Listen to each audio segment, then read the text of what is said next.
काय आज 10 जून द हिंदू आणि इंडियन एक्सप्रेसमध्ये आज एवढे आर्टिकल आले होते.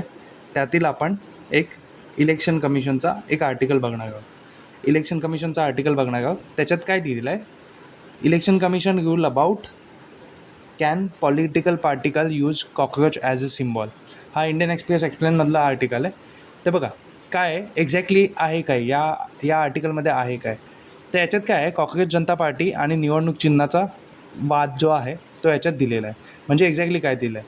आता तुम्हाला प्रश्न पडला असेलच की राजकीय पक्षाला खरंच कॉकरोच म्हणजे जुगाड निवडणूक चिन्ह मिळू शकते का.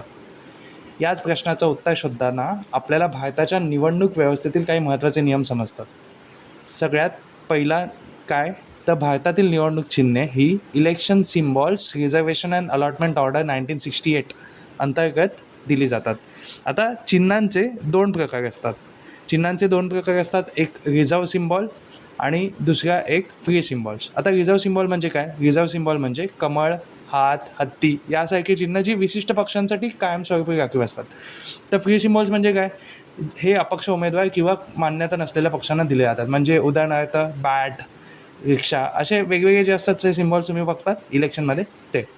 आता मुख्य प्रश्न, कॉकरोचचे चिन्ह का मिळण्याची शक्यता कमी आहे. तर बघा यामध्ये एक मनोरंजक ऐतिहासिक घटना आहे. म्हणजे काय, 1980 आणि 90च्या दशकात काही निवडणूक प्रचारांमध्ये जिवंत प्राण्यांचा वापर केला जात होता. ओके. तर मग काय झालं, विशेषत रुस्टर म्हणजे कोंबडा या चिन्हाच्या प्रचारावेळी जिवंत कोंबडे रॅलीमध्ये आणल्याच्या तक्रारी झाल्या. प्राणी कल्याण संस्थांनी याला विरोध केला. आता मग काय झालं, त्यानंतर निवडणूक आयोगाने नवीन प्राणी, पक्षी किंवा कीटकांवर आधारित चिन्हे देण्याबाबत अत्यंत सावध भूमिका वापरली. ओके. आता तुम्ही म्हणाल की मग मग BSPकडे हत्तीचं चिन्ह कसं काय आहे. कारण हत्ती हे चिन्ह आधीपासूनच मान्यताप्राप्त आणि राखीव चिन्ह होतं, त्यामुळे ते कायम ठेवण्यात आलं.